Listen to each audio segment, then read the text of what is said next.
October 30th, 2022, when the Morbi suspension bridge in Gujarat collapsed without warning. Families were torn apart, lives were lost, and a simple evening outing turned into one of the deadliest infrastructure failures in Indian history. But how did this happen, and more importantly, could it have been prevented? If you want to understand what led to this catastrophe, you have to go back, not just to the moment when the bridge collapsed, but to the decisions made in the days and months leading up to it. The suspension bridge, known as Jolto Pul, was over a century old. Built during the British era in the 19th century, it was a local landmark, spanning the Machchhu River in the city of Morbi. For decades it had been a key attraction for both locals and tourists alike. But by 2022 this ageing structure was in need of significant repairs. Oriva Group, a private company best known for manufacturing clocks and appliances, was given the contract to maintain and operate the bridge. The company shut it down for renovations, and for 6 months the structure remained off limits. Then, on October 26th, 2022, just days before the tragedy, the bridge was reopened to the public, without any safety certification from the local authorities. It was the middle of Diwali celebrations, and hundreds of people had gathered on the bridge that evening, enjoying the festivities. But what they didn't know was that they were standing on a death trap. At around 6:30 p.m, over 500 people were crammed onto the bridge, 4 times its intended capacity. Some were taking selfies. Others were playfully rocking the structure back and forth, not realizing how close they were to disaster. Security footage captured the terrifying moment. The bridge violently shook, its cables straining under the excessive load. Then, in an instant, the walkway gave way, plunging dozens of people into the river below. Panic erupted.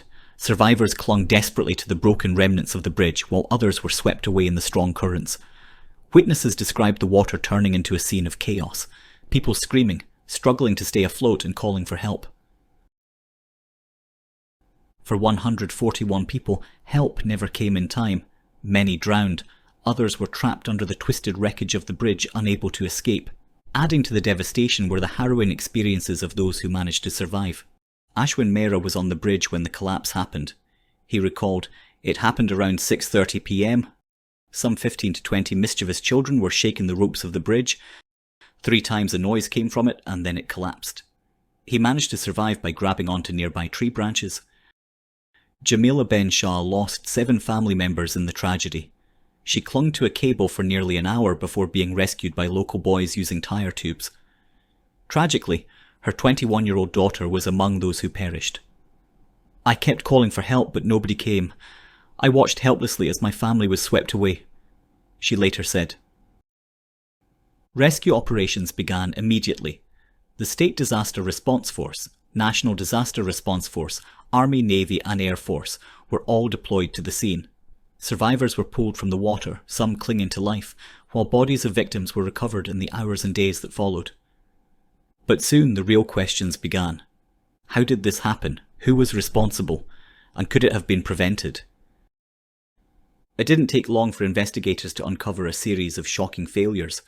The bridge had been reopened without a fitness certificate. Oriva Group had not received the necessary approval from local authorities before allowing the public back on. The cables holding the bridge were rusted and weak. A forensic report later revealed that the structure was never reinforced properly, and the bolts securing it had loosened over time. To make matters worse, the flooring had been replaced with a heavier material, adding more weight to an already fragile structure. This meant that even under normal conditions the bridge was dangerously unstable. But with hundreds of people on it at once, collapse was inevitable. The Morbi Bridge collapse is one of the worst infrastructure failures in Indian history, but the sad reality is it could have been avoided. If you found this video insightful, don't forget to subscribe for more stories like this, and let me know in the comments. What do you think needs to change to prevent disasters like this in the future? Thank you for watching.